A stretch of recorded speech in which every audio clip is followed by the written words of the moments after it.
Nous a rejoint sur le plateau de Tech Co. Je vais retrouver son nom tout de suite, si ça marche. Oui, c'est Salim Ejnaini. Salut Salim. Bonsoir François. Alors Salim, pour tous ceux qui sont avec nous à la télé, on a bien remarqué que tu étais équipé d'un système étonnant. Mais là, je m'adresse à tous ceux qui sont avec nous à la radio.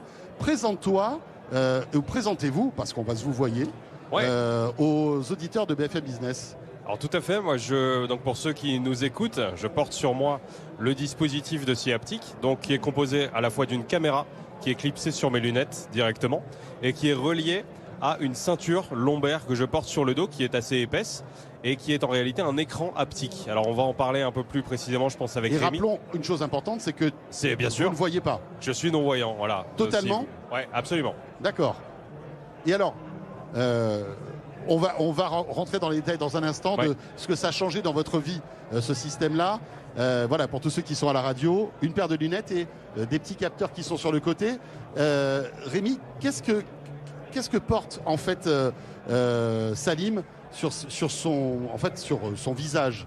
Sur son visage, donc c'est un clip de lunettes, donc ça se monte sur n'importe quel type de lunettes qui va aller capturer l'environnement en 3D qui est en face de l'utilisateur. En fait, le relief, c'est ce qui est le plus important dans la perception. Nous, on voit avec des couleurs, les lumières, mais en fait, notre cerveau va transformer en image de profondeur, ce qui permet de savoir que vous êtes plus proche que la foule qui se déplace derrière. C'est ça qui est nécessaire. Mais comment ça marche en fait? Quel type de capteur y a-t-il dans ces lunettes? On a pas mal de capteurs. Donc, on a un capteur de photo standard de smartphone, RGB. Et après, on a un capteur avec un flash infrarouge, un infrared time of flight, qui va envoyer des photons, on récupère la phase des photons, on obtient la profondeur. Plus une sorte d'accéléromètre et gyroscope, un IMU, qui va récupérer l'orientation de la tête de l'utilisateur. Avec ça, on reconstruit la scène en 3D qu'on peut restituer à l'utilisateur grâce à notre réseau de neurones. Salim, qu'est-ce qui se passe en fait quand vous chaussez ces lunettes et que vous activez le process? Tout à l'heure, quand vous êtes arrivé sur le plateau, vous m'avez fait une petite démo. C'est-à-dire que sans ça, évidemment, vous ne voyez rien. Exactement.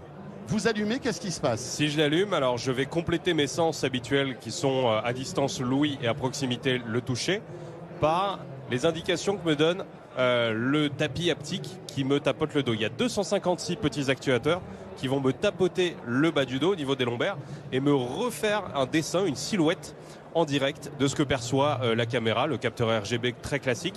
Et alors pour être précis, c'est pas les lunettes qui sont équipées, c'est vraiment le capteur qui s'occupe sur les lunettes. Qui s'accroche. Et en fait, ça lunettes. fait comme un petit tapotement, c'est pas douloureux. Alors c'est un peu impressionnant parce que on entend un clic-clic quand je les utilise, mais il n'y a rien d'électrique, il n'y a pas des impulsions. C'est vraiment comme si on me tapotait le bas du dos du bout du doigt. Il y a 256 petits doigts qui sont là pour me tapoter, me faire des dessins sur le bas du dos et me donner les silhouettes de ce que je croise dans la rue, en déplacement ou que je sois en utilisant ces lunettes. Si je comprends bien, c'est comme si vous aviez quelqu'un qui regarde ce que vous avez devant vous et qui va tapoter, qui va dessiner avec son doigt ce qu'il y a devant vous. On a tous joué à ça quand on était enfant. Ferme les yeux, je te fais un dessin dans le dos ou dans la main. Ou et écrire tu dois me dire ce que j'ai fait. Voilà. Et c'est un peu l'idée. Alors on n'en est pas à écrire des lettres à moins qu'elles soient gigantesques.